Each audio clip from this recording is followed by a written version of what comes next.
लेकिन क्योंकि परिवार की बात हुई तो ये सवाल पूछना बहुत जरूरी है जी। हर व्यक्ति के जीवन में उसकी माँ का बहुत अहम रोल होता है। हाँ।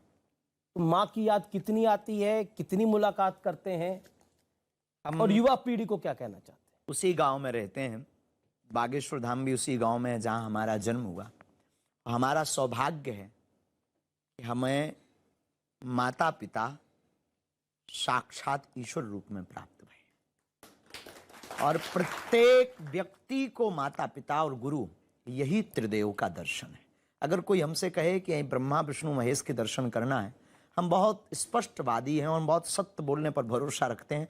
हमने किसी ईश्वर के दर्शन नहीं किए, न हमारे कोई भी ईश्वर से साक्षात्कार हुआ है।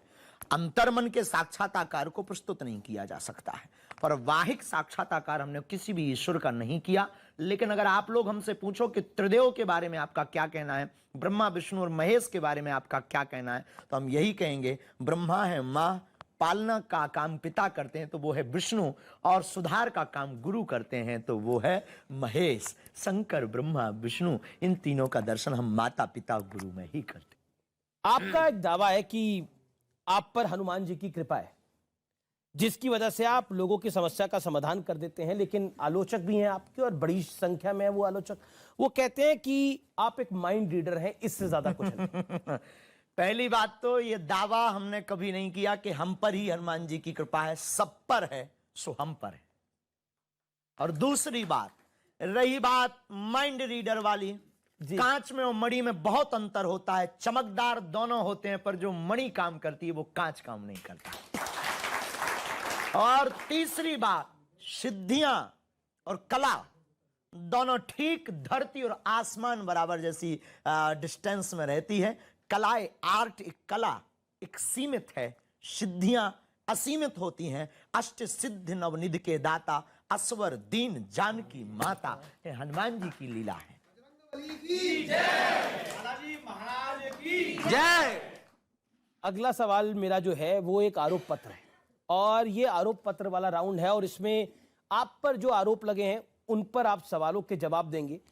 और मेरा पहला सवाल आप पर आरोप भी है, ये देश सेकुलर है, लेकिन आप हिंदू राष्ट्र की जिद पे अड़े हैं, और अपनी बात पे निडर होके क्यों खड़े हैं? अगर हिंदुस्तान में रहने वाला हिंदू राष्ट्र की जिद पर नहीं अड़ा तो वो हिंदुस्तानी है ही नहीं।